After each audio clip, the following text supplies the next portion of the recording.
Hello guys, അപ്പോൾ നമ്മൾ ഇന്ന് നോക്കാൻ പോകണം മെഹുലിൻ്റെ കുറച്ച് എപ്പിസോഡ്സും നമ്മുടെ ബ്രെയിൻ ടെക്സ്റ്റുമാണ്. അപ്പോൾ നമുക്ക് തുടങ്ങിയാലോ ഗൈസ്. അതിന് നമ്മുടെ വീഡിയോ നമ്മുടെ ചാനൽ നമ്മൾ ലൈക്ക് സബ്സ്ക്രൈബും ചെയ്യാത്തവർ ഇപ്പം തന്നെ ചാനലിൽ ലൈക്ക് സബ്സ്ക്രൈബും ചെയ്യാം.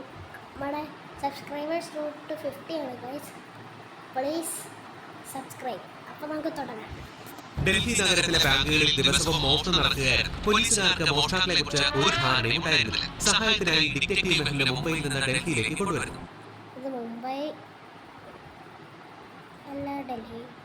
മെഹുൽ വന്ന ഉടനെ എല്ലാ മോഷണങ്ങളുടെയും റിപ്പോർട്ടുകൾ ആദ്യം പരിശോധിക്കുന്നു. ആദ്യത്തെ മോഷണം 8-ാം നമ്പർ ബാങ്കിലും, രണ്ടാമത്തെ മോഷണം 27-ാം നമ്പർ ബാങ്കിലും, മൂന്നാമത്തേത് ബാങ്ക് നമ്പർ 64-ലുമാണ് നടന്നത്.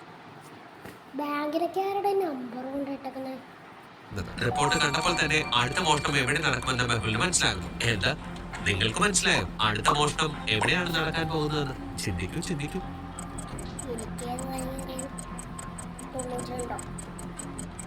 ഉത്തരം 125 നിങ്ങൾക്ക് മനസ്സിലായെങ്കിൽ സബ്സ്ക്രൈബ് ചെയ്തുകൊണ്ട് എന്നെ അറിയിക്കൂ. 2ന്റെ ക്യൂബ് 8 ആണ്, 3ന്റെ 27, 4ന്റെ ക്യൂബ് 64. അങ്ങനെയെങ്കിൽ ഈ സംഖ്യയുടെ ക്യൂബുകളുടെ ക്രമത്തിൽ അടുത്ത നമ്പർ 5 ആണ്. 5ന്റെ ക്യൂബ് 125 ആണ്. അടുത്ത മോഷണം ബാങ്ക് നമ്പർ 125. മെഹുൽ അവിടെ എത്തിക്കഴിഞ്ഞു. അപ്പോൾ തന്നെ അവിടേക്ക് കള്ളൻ വരും. മെഹുൽ അവരെ പിടികൂടുകയും ചെയ്തു. നമുക്ക് അടുത്ത റീഡിലേക്ക് പോകും. ഒരു രാത്രി ലളിത് കൊല്ലപ്പെടുന്നു. ലളിതിന്റെ ജോലിക്കാരൻ ഡിറ്റക്റ്റീവ് മെഹുലിനെ വിളിക്കുന്നു. ഇന്നലെ രാത്രി ഞാൻ എന്റെ വീട്ടിൽ പോയിരുന്നു. രാവിലെ വന്ന് നോക്കിയപ്പോൾ മുതലാളി കൊല്ലപ്പെട്ടതായി കണ്ടു. ഇന്നലെ രാത്രി ലളിതിനൊപ്പം ആരോ പാർട്ടി നടത്തിയിരുന്നുവെന്ന് മെഹുൽ മനസ്സിലാക്കും. ലളിതിനെ കൊലപ്പെടുത്തിയത് അയാളായിരിക്കും. ലളിതിന്റെ കയ്യിൽ മെഹുൽ ചുവന്ന നിറത്തിലുള്ള തുണിയും കണ്ടെത്തി. ഇത് കൊലപാതകയുടേതാകുവാൻ സാധ്യതയുണ്ട്. ലളിതിൽ നിന്നും മെഹുൽ ഒരു ഫോൺ കണ്ടെത്തുന്നു. അതിൽ നിന്ന് ഇന്നലെ രാത്രി ലളിത്, സോനം, പവൻ, വിക്കി എന്നീ 3 പേരുമായി സംസാരിച്ചതായി മെഹുൽ മനസ്സിലാകും. കൂടുതൽ അന്വേഷണത്തിനായി മെഹുൽ എല്ലാവരുടെയും വീട്ടിലേക്ക് പോകുന്നു. പവൻ: ഞാൻ 2-3 ദിവസമായി പുറത്തു പോയിരിക്കുകയായിരുന്നു. ഇന്നാ തിരികെ വന്നത്. വിക്കി: സർ, ഞാൻ എന്റെ സുഹൃത്തിന്റെ കൂടെ പാർട്ടി നടത്തുകയായിരുന്നു, ലളിതിനൊപ്പമല്ല. സ്വനം: സർ, ഇത് നോക്കൂ, എന്റെ കാലിൽ പരിക്കേറ്റിരിക്കുകയാണ്. ഒരാഴ്ചയായി വീടിന് പുറത്തേ പോയിട്ടില്ല. 3 പേരെയും ചോദ്യം ചെയ്യുകയും അവരുടെ വീട് നിരീക്ഷിക്കുകയും ചെയ്തപ്പോൾ മെഹുലിന് കാര്യം മനസ്സിലായി. നിങ്ങൾക്ക് മനസ്സിലായോ ആരാണ് കള്ളം പറയുന്നത്?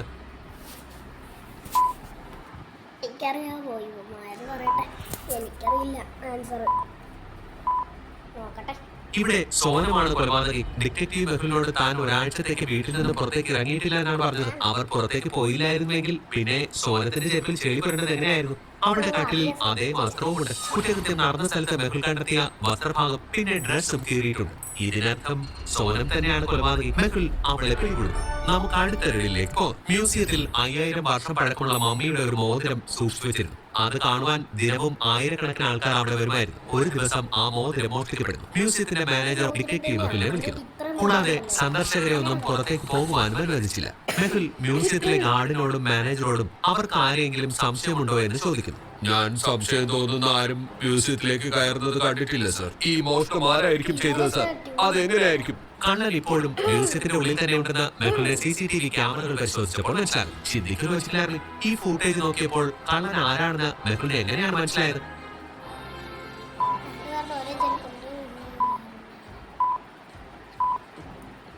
ഫൂട്ടേജിൽ ആദ്യം ഒരു വയസ്സായ സ്ത്രീയെ കാണാം. എന്നാൽ ഇപ്പോഴുള്ള ഫൂട്ടേജസിൽ വയസ്സായ ആരെയും കാണുന്നില്ല. ആരും മ്യൂസിയത്തിൽ നിന്ന് പുറത്തേക്ക് പോയിട്ടില്ലാത്ത സ്ഥിതിക്ക് അതെങ്ങനെ സംഭവിക്കും? ആ വയസ്സായ സ്ത്രീ പിന്നീട് രൂപം മാറ്റി കാണും.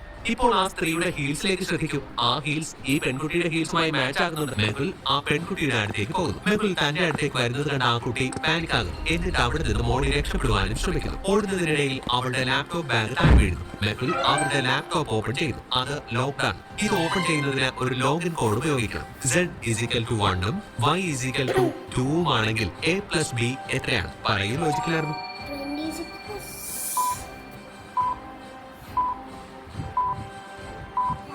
കുറച്ചു നേരം ആലോചിച്ച ശേഷം മെഹുലിന് കാര്യം പിടികിട്ടുന്നു. ആൽഫബറ്റ്സിന്റെ വാല്യൂ റിവേഴ്സ് ഓർഡറിലാണ്. A26 ഉം B25 ഉം ആയിരിക്കും. 26 + 25 51 ആണ്. മെഹുൽ 51 എന്ന് പ്രസ് ചെയ്യുമ്പോൾ ലാപ്ടോപ്പ് ഓപ്പൺ ആകും. ലാപ്ടോപ്പിൽ അവളുടെ വീടിന്റെ ലൊക്കേഷൻ മാർക്ക് ചെയ്തിരുന്നു. മെഹുൽ ഉടനടി തന്നെ ആ ലൊക്കേഷനിലേക്ക് എത്തുന്നു. അവിടെ ആ പെൺകുട്ടിയെ കണ്ടെത്തുന്നു. അവളെ പിടികൂടുകയും ചെയ്യുന്നു. അടുത്ത റീഡിലേക്ക് പോകും. ഒരു ദിവസം റിയ എന്നൊരാൾ കൊല്ലപ്പെടുന്നു. അവരുടെ ഡെഡ് ബോഡി സ്റ്റോർ റൂമിലാണ് കിടന്നത്. അവിടെ നിറയെ ചിലന്തി വലകളും ഡസ്റ്റും ഉണ്ടായിരുന്നു. അവളുടെ ഭർത്താവ് കരൺ ആലിയെ ഫോൺ ചെയ്ത് വിവരം അറിയിക്കുന്നു. ആലിയ ക്രൈം സീനിലേക്ക് എത്തുന്നു. അവിടെ ആകെ ആലിയ വിശദമായി തന്നെ പരിശോധിക്കുന്നു. ആലിയയ്ക്ക് 3 പേരുടെ മേൽ സംശയം ഉണ്ടാകുന്നു. റിയയുടെ വളർത്തുപുത്രൻ അമിത്, വീട്ടിലെ ജോലിക്കാരി മഞ്ജു, പിന്നെ റിയയുടെ ഹസ്ബൻഡ് കരൺ. 3 പേരെയും ചോദ്യം ചെയ്തു. അവർ എന്ത് ചെയ്യുകയായിരുന്നു എന്ന് ചോദിക്കുന്നു. കരൺ പറഞ്ഞു, ഞാൻ ആഹാരം കഴിക്കുകയായിരുന്നു. അമിത് പറഞ്ഞു, ഞാൻ പഠിക്കുകയായിരുന്നു. മഞ്ജു പറഞ്ഞു, ഞാൻ വീട്ടു ജോലികൾ ചെയ്യുകയായിരുന്നു. ആലിയ ആണോ? ക്രൈം സീനിന്റെ ഫോട്ടോകൾ സൂക്ഷ്മമായി നിരീക്ഷിക്കുന്നു. അപ്പോൾ ആലിയയ്ക്ക് ആരാണ് ഈ കൊലപാതകം ചെയ്തതെന്ന് മനസ്സിലാകും. നിങ്ങൾക്ക് മനസ്സിലായോ ലോജിക്കൽ ആർമി? മറ്റേ ജോലിക്കാരി അല്ലാതെ ആര്? റിയയുടെ ബോഡിയിൽ ചിലന്തി വലകൾ കാണാം. അതുകൂടാതെ നിറയെ പൊടിയുണ്ട്. സ്റ്റോർ റൂമിന്റെ സ്ഥിതി ആകെ അഴുക്ക് പിടിച്ചതാണ്. ആ സ്റ്റോർ റൂമിൽ കയറിയവരുടെ ഡ്രസ്സും ദേഹവും മുഴുവനും ഇതേപോലെ അഴുക്ക് പിടിച്ചതായിരിക്കും. മഞ്ജുവിന്റെ ഡ്രസ്സിലേക്ക് നോക്കൂ. അവളുടെ ഡ്രസ്സിൽ മുഴുവനും ചിലന്തി വലകൾ കാണാം. അതിന്റെ അർത്ഥം മഞ്ജു ആണ് സ്റ്റോർ റൂമിൽ കയറിയത്. ആലിയ അവളെ കൈയോടെ പിടികൂടുന്നു. അടുത്ത റെഡിലേക്ക് പോകാം. ഒരു ദിവസം ഒരു കോളനിയിൽ ഒരു കൊല നടക്കുന്നു. കോളനിയിലെ ആൾക്കാർ ഡിറ്റക്റ്റീവ് മെഹുലിനെ വിളിക്കുന്നു. 80 വയസ്സ് പ്രായമുള്ള ഒരു സ്ത്രീയുടെ കൊലപാതകമാണ് നടന്നിരിക്കുന്നത്.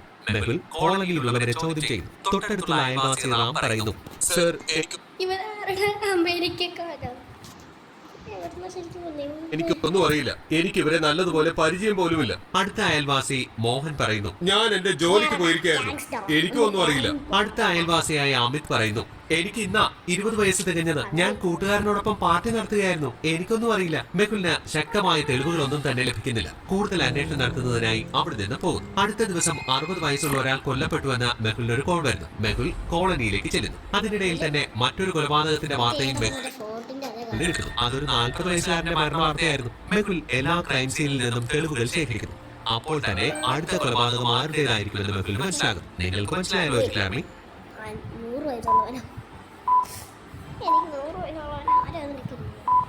40, 60. മെഹുൽ കൊല്ലപ്പെട്ട ആൾക്കാരുടെ പാറ്റേൺ പരിശോധിക്കുന്നു. ആദ്യത്തെ കൊലപാതകം 80 വയസ്സുള്ള ആളുടേത്, രണ്ടാമത്തേത് 60, മൂന്നാമത്തേത് 40, അടുത്തത് 20 വയസ്സുള്ള ആളുടേതായിരിക്കും. നേരത്തെ അയൽവാസിയായ അമിത് തനിക്ക് 20 വയസ്സ് തികഞ്ഞ കാര്യം പറഞ്ഞത് മെഹുൽ ഓർക്കുന്നു. അപ്പോൾ അയാളുടെ കൊലപാതകമാണ് നടക്കുവാൻ പോകുന്നത്. മെഹുൽ വേഗത്തിൽ തന്നെ അമിത്തിന്റെ വീട്ടിലേക്ക് എത്തുന്നു. കുറച്ചു കഴിഞ്ഞപ്പോൾ അവിടെ കൊലപാതകയിൽ എത്തി. മെഹുൽ അവനെ കൈയോടെ പിടികൂടുന്നു. എന്നിട്ട് പോലീസിനെ ഏൽപ്പിക്കുന്നു. നമുക്ക് അടുത്ത റെഡിലേക്ക് പോകാം. ഏതൊരു എപ്പിസോഡിൽ? അമൻ, അക്കു, അമിത്, പങ്കജ് എന്നീ 4 കൂട്ടുകാരും പാർട്ടിക്ക് ശേഷം അവരവരുടെ വീടുകളിലേക്ക് പോകുന്നു. എന്നാൽ അടുത്ത ദിവസം ആകാശ് നോക്കുമ്പോൾ പങ്കജ് കൊല്ലപ്പെട്ടിരിക്കുന്നു. അയാൾ ഉടൻ തന്നെ മെഹുലിനെ വിവരം അറിയിക്കുന്നു. മെഹുൽ ക്രൈം സീൻ വിശദമായി പരിശോധിക്കുന്നു. അവിടെ അയാൾക്ക് ഒരു പേപ്പർ ലഭിക്കുന്നു. അതിൽ ആൽഫബറ്റും ചില നമ്പറുകളും എഴുതിയിരിക്കുന്നത് കാണുന്നു. മെഹുലിന് ഒന്നും തന്നെ മനസ്സിലാകുന്നു. പങ്കജിന്റെ എല്ലാ കൂട്ടുകാരെയും വിളിച്ച് ചോദ്യം ചെയ്തു. പാർട്ടി കഴിഞ്ഞ് നിങ്ങൾ എന്ത് ചെയ്യുകയായിരുന്നു? അവൻ പറഞ്ഞു, ഞാൻ എന്റെ വീട്ടിലേക്ക് പോയി. ക്ഷീണം കാരണം ഞാൻ ഉറങ്ങിപ്പോയി. ആകാശ് പറഞ്ഞു. ഞാൻ അവിടെ നിന്ന് മറ്റൊരു പാർട്ടിക്ക് പോയി സർ. അമിത് പറഞ്ഞു. എനിക്കൊന്നും അറിയില്ല സർ. ഞാൻ വീട്ടിൽ പോയി കിടന്നുറങ്ങി. മെഹുൽ 3 പേരും പറഞ്ഞത് ശ്രദ്ധയോടെ കേൾക്കുന്നു. എന്നിട്ട് പേപ്പറിൽ എഴുതിയിരുന്ന ക്ലൂ മനസ്സിലാക്കുവാൻ ശ്രമിച്ചു. ആരാണ് യഥാർത്ഥ കൊലപാതകി എന്ന് മെഹുൽ മനസ്സിലാക്കുന്നു. പേപ്പറിലുള്ള ക്ലൂയിലൂടെ പങ്കജ് കൊലപാതകയെ മനസ്സിലാക്കി തരുവാനാണ് ശ്രമിക്കുന്നത്. അതിനെ ശ്രദ്ധയോടെ ഒബ്സർവ് ചെയ്യും. കില്ലറിന്റെ പേര് പേപ്പറിൽ കോർണർ ലെറ്ററുകളിലാണ് എഴുതിയിരിക്കുന്നത്. ആദ്യത്തെ അക്ഷരം എ ആണ്. രണ്ടാമത്തേത് 13. 13ാമത്തെ ആൽഫബറ്റ് എം ആണ്. അടുത്തത് 1 ആണ്. അത് എ. ഇനി 14 എൻ. അപ്പോൾ പേര് അമരനാകുന്നു. പങ്കജ് കോഡുകളിൽ ആ പേര് എഴുതാൻ കാരണം അവൻ അത് നശിപ്പിച്ചു കളയാതിരിക്കാൻ വേണ്ടിയിട്ടായിരുന്നു. മെഹുൽ അവനെ പിടികൂടി ജയിലിലടക്കും. വരൂ, നമുക്ക് അടുത്ത റെഡിലേക്ക് പോകാം. നേഹ രാവിലെ 7 മണിയോടുകൂടി അവളുടെ കോളേജിലേക്ക് യാത്ര തിരിക്കുകയായിരുന്നു. വഴിയിൽ വെച്ച് ഒരു വാനിൽ വന്നവർ അവളെ കിഡ്നാപ്പ് ചെയ്യുവാൻ ശ്രമിച്ചു. നേഹ അവളുടെ കയ്യിൽ നിന്നും രക്ഷപ്പെട്ടു. ഓടി അവൾ ഡിറ്റക്റ്റീവ് മെഹുലിന്റെ അടുത്തേക്ക് എത്തിച്ചേരുന്നു. നേഹ, നിന്നോട് ഇങ്ങനെ കാണിക്കുവാൻ എന്തെങ്കിലും ശത്രുക്കളുണ്ടോ നിനക്ക്? അങ്ങനെ ആരുമില്ല സർ. എന്റെ 3 ക്ലാസ്മേറ്റുകളുമായി ഞാൻ കഴിഞ്ഞ ദിവസം വഴക്ക് കൂടിയിരുന്നു. മെഹുൽ നേഹയും കൂട്ടി അവരുടെ കോളേജിലേക്ക് പുറപ്പെടുന്നു. ആ 3 കൂട്ടുകാരെയും ചോദ്യം ചെയ്തു. നിങ്ങൾ 3 പേരും രാവിലെ എവിടെയായിരുന്നു? രാവിലെ എനിക്ക് കമ്പ്യൂട്ടർ ക്ലാസ് ഉണ്ടായിരുന്നു. അതിനുശേഷം ഞാൻ നേരെ കോളേജിലേക്കാണ് വന്നത്. സർ, എന്നെ ഒരു ക്രൈമിലും പെടുത്തരുത്. ഞാൻ എന്തിനു കിഡ്നാപ്പ് ചെയ്യണം? ഞാൻ രാവിലെ പാർക്കിൽ ജോഗിംഗ് കഴിഞ്ഞ ശേഷം വീട്ടിൽ വന്ന് ഫ്രഷായി കോളേജിലേക്ക് വരികയായിരുന്നു. മെഹുൽ 3 പേരുടെയും മറുപടികൾ ശ്രദ്ധിച്ചു കേട്ടു. ആരാണ് കള്ളം പറയുന്നതെന്ന് മെഹുലിന് മനസ്സിലാകുന്നു. നിങ്ങൾക്ക് മനസ്സിലായ ലോജിക്കൽ ആർമി?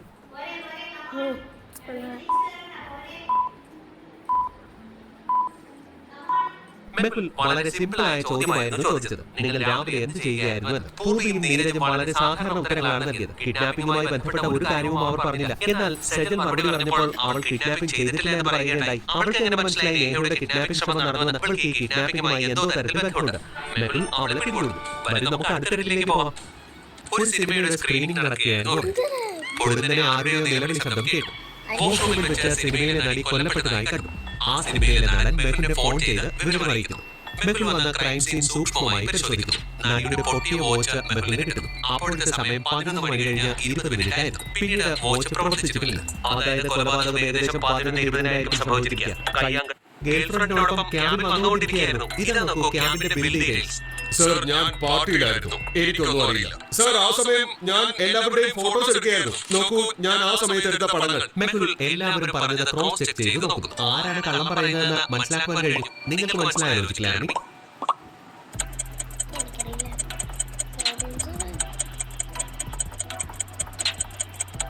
റൈറ്ററിന്റെ ഫോട്ടോയിൽ നോക്കുമ്പോൾ അതിൽ ഹീറോയും നടിയും ഡയറക്ടറുമുണ്ട്. അതെങ്ങനെ സംഭവിക്കും? കാരണം ആ സമയം ആക്ടർ അയാളുടെ ഗേൾഫ്രണ്ടിനോടൊപ്പം ക്യാബിലായിരുന്നു. അപ്പോൾ ഈ ഫോട്ടോ എങ്ങനെ സംഭവിക്കും? അപ്പോൾ ഇത് എഡിറ്റ് ചെയ്ത പിക്ചറാണ്. മെഹുൽ ആ റൈറ്ററെ കൈയോടെ പിടികൂടുന്നു. നമുക്ക് അടുത്ത റെഡിയിലേക്ക് പോകാം.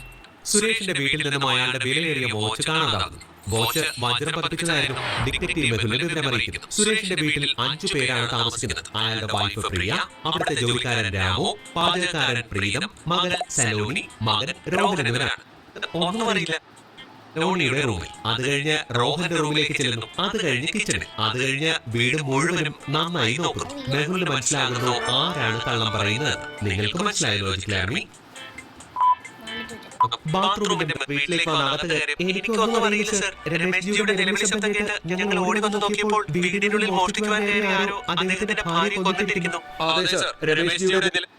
പ്രിയ ഉടൻ തന്നെ മെഹുലിനെ ഫോൺ ചെയ്ത് വീട്ടിലേക്ക് വന്ന് അകത്ത് കയറിയപ്പോൾ കാണാനില്ല. ബാത്റൂം ഉണങ്ങിയാണ് കിടക്കുന്നത്. പ്രിയ കള്ളം പറയുകയാണ്. അവളെ കൈയോടെ പിടികൂടും. നമുക്കിനി അടുത്ത റെഡിയിലേക്ക് പോകാം. രമേശ് ഓഫീസിൽ നിന്നും തന്റെ വീട്ടിലേക്ക് വന്ന് അകത്ത് കയറിയപ്പോൾ അയാളുടെ ഭാര്യ മരിച്ചു കിടക്കുന്നത് കാണാം. അയാൾ ഉച്ചത്തിൽ നിലവിളിക്കുന്നു. നിലവിളിലേക്ക് അയാളുടെ 2 അയൽവാസികൾ ഓടി വരുന്നു. രാമനും പ്രിയയുമാണ് വന്നത്. പ്രിയ ഉടൻ തന്നെ മെഹുലിനെ ഫോൺ ചെയ്ത് സംഭവം അറിയിക്കുന്നു. ഇതെങ്ങനെയാ സംഭവിച്ചത്? എനിക്കൊന്നും അറിയില്ല സർ. രമേശ് ജിയുടെ നിലവിളി ശബ്ദം കേട്ട് ഞങ്ങൾ ഓടി വന്ന് നോക്കിയപ്പോൾ വീടിനുള്ളിൽ മോഷ്ടിക്കുവാൻ കയറിയ ആരോ അദ്ദേഹത്തിന്റെ ഭാര്യയെ കൊന്നിട്ടിരിക്കുന്നു.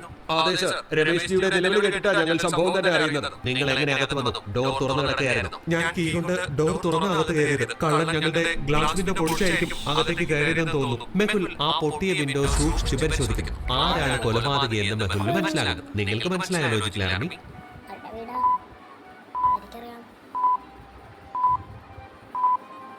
ആ വിൻഡോ നോക്കിയപ്പോൾ രമേശ് തന്നെയാണ് ആ കൊലപാതകം ചെയ്തതെന്ന് മെഹുലിന് മനസ്സിലായി. ഗ്ലാസ് ജനൽ പൊട്ടിയിട്ടുണ്ടെങ്കിലും ചില്ല് കിടക്കുന്നത് പുറത്താണ്. കള്ളൻ വെളിയിൽ നിന്നാണ് ഗ്ലാസ് പൊട്ടിച്ചതെങ്കിൽ ചില്ലുകൾ വീടിന്റെ അകത്തന്നെ വീട് കിടക്കേണ്ടിയിരുന്നത്. അതായത് ഇവിടെ ചില്ലുകൾ അകത്തു നിന്നാണ് പൊട്ടിച്ചിരിക്കുന്നത്. അതിന്റെ അർത്ഥം രമേശ് അയാളുടെ ഭാര്യയെ കൊന്നതിന് ശേഷം ആ കുറ്റം കള്ളന്റെ മേൽ ചാരുവാൻ വേണ്ടിയാണ് ശ്രമിച്ചിരിക്കുന്നത്. മെഹുലിന്റെ ഒപ്പം ഇതുപോലെ നിങ്ങളുടെ ബുദ്ധികൂർമ്മതയും വർദ്ധിപ്പിക്കുവാൻ വേഗം ചാനൽ സബ്സ്ക്രൈബ് ചെയ്യും. നമുക്ക് അടുത്ത റെഡിയിലേക്ക് പോകാം. 5 കൂട്ടുകാർ ക്യാമ്പ് ചെയ്യുന്നതിന് മലമുകളിലേക്ക് പോകുന്നു. അവിടെ അവരുടെ ടെന്റ് സ്ഥാപിക്കുന്നു. അപ്പോൾ ഒരു മാസ്ക് ധരിച്ചയാൾ രോഹിത്തിനെ ആക്രമിക്കുന്നു. രോഹിത് എങ്ങനെയോ അതിൽ നിന്നും രക്ഷപ്പെടുന്നു. എന്നിട്ട് നിലവിളിക്കുന്നു. ഉടനെ തന്നെ ബാക്കി കൂട്ടുകാരെല്ലാവരും അവിടേക്ക് ഓടിയെത്തും. രോഹിത് ഉടൻ തന്നെ മെഹുലിനെ ഫോൺ ചെയ്ത് അവിടേക്ക് എത്തുവാൻ പറയുന്നു. മെഹുൽ വന്നപ്പോൾ മുഴുവൻ സംഭവങ്ങളും വിവരിക്കുന്നു. ബാക്കി 4 പേരെയും ചോദ്യം ചെയ്യുന്നു. രോഹിത്തിന്റെ മേൽ ആക്രമണം നടക്കുമ്പോൾ നിങ്ങൾ എവിടെയായിരുന്നു? സർ, ഞാൻ തീപ്പെട്ടി എടുക്കുവാൻ വേണ്ടി വണ്ടിയുടെ അടുത്തേക്ക് പോയിരുന്നു. ഇതാ സർ തീപ്പെട്ടി. ഞാൻ ആഹാരം പാചകം ചെയ്യുന്നതിന് വെള്ളമെടുക്കുവാൻ പോയിരുന്നു. രോഹിത്തിന്റെ നിലവിളി കേട്ടപ്പോൾ ഓടി വരികയായിരുന്നു സർ. ഞാൻ കമ്പെടുക്കാൻ പോയിരുന്നു. ഞാൻ ഇവിടെ വേറെ ആരെയും കണ്ടിരുന്നില്ല. ഞാൻ കഴിക്കുന്നതിനുള്ള പഴങ്ങൾ അന്വേഷിച്ചു പോയിരുന്നു. ഞാൻ രോഹിത്തിന്റെ നിലവിളി കേട്ടു.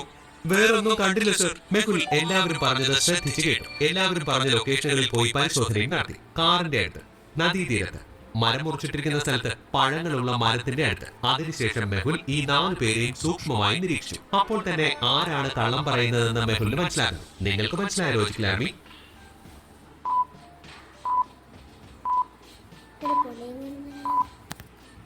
നാലു പേരെയും സൂക്ഷിച്ചു നോക്കിയാൽ ജിതിൻ വെള്ളമെടുക്കുവാൻ തന്നെയാണ് പോയത്. അയാളുടെ പാന്റിലേക്ക് നോക്കൂ, താഴെ നനഞ്ഞിരിക്കുന്നത് കണ്ടോ? ബിബിന്റെ ഷർട്ടിൽ ചുള്ളിക്കമ്പിന്റെ പൊടികളിരിക്കുന്നത് കാണാം. രവിയുടെ ഉടുപ്പിൽ പഴത്തിന്റെ ചാറും കാണാം. ആകാശ് പറഞ്ഞത് അയാൾ മാച്ചസ് എടുക്കുവാൻ വേണ്ടി കാറിന്റെ അടുക്കലേക്ക് പോയി എന്നാണ്. എന്നാൽ കാറ് കിടക്കുന്ന സ്ഥലത്തേക്ക് നോക്കൂ, അവിടെ മുഴുവനും ചെളിയാണ്. എന്നാൽ അയാളുടെ വെള്ള ഷൂസ് നല്ല തിളക്കത്തോടെയാണ് ഇരിക്കുന്നത്. അതായത് അയാൾ കള്ളം പറയുകയാണ്. മെഹുൽ അവനെ കൈയോടെ പിടികൂടി. നമുക്ക് അടുത്ത റെഡിലേക്ക് പോകാം. അപ്പോൾ ഗൈസ് ഇന്നത്തെ വീഡിയോ എത്ര ഉള്ളൂ. വീഡിയോ ഇഷ്ടപ്പെട്ടെങ്കിൽ ലൈക്ക് ചെയ്യുക, ഷെയർ ചെയ്യുക, സബ്സ്ക്രൈബ് ചെയ്യുക. അപ്പോൾ ഇതുപോലെ കുറേ വീഡിയോസ് വീണ്ടും കാണാം. അപ്പോൾ ബൈ.